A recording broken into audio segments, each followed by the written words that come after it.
In Tunisia, Mohamed Bouazizi, a 26-year-old fruit and vegetable street vendor, set himself on fire on December the 17th, 2010. He was protesting against corrupt local police and authorities. He died on January the 4th. Protests spread following his death, both across the country and the internet. Protesters uploaded videos of unrest, whilst the authorities allegedly fought back with censorship and hacking. But by January the 14th, ex-Tunisian President Ben Ali's 23 years in power were over. Social media played a role, but not a determinative role. The dominant medium is still television. And part of that is due to the fact that social media are not as pervasive in that part of the world as they are in the more developed nations.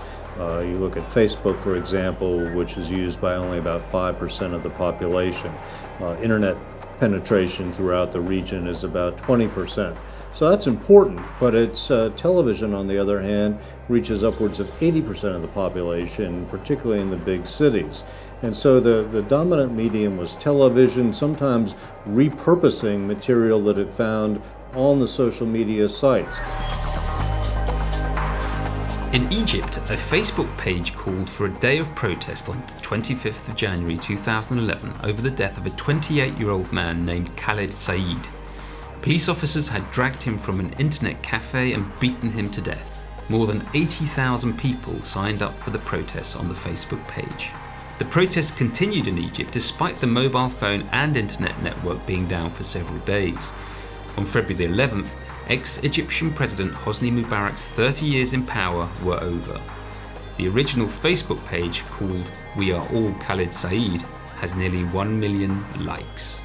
Social media is much broader than sending 144 characters over Twitter or updating your status posts on Facebook. Those are useful, but if you look at how people are sharing videos, how they are sharing information in Egypt, in Tunisia, in Libya, it's primarily through SMS. It's not primarily through Twitter. We observe Twitter, so we give Twitter a lot of credit, but there's a lot more communication going underneath that obvious.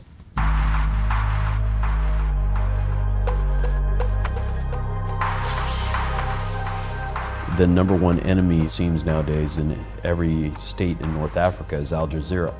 Whether you're Israel, Jordan, Egypt, Tunisia, they all blame Al Jazeera for everything that has gone wrong. And Al Jazeera has taken a very aggressive stance, one might say, in broadcasting events, whereas 5-10 years ago, that would have not been possible. So we see a broader dissemination of information.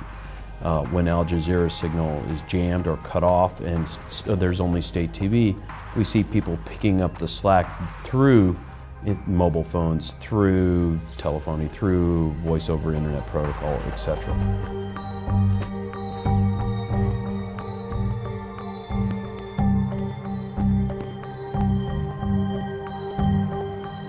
You have cases, for example, in Cairo, where there were people who came out into the streets in poor neighborhoods where they didn't even have television. But the ambiance of the city changed. It became a revolutionary city.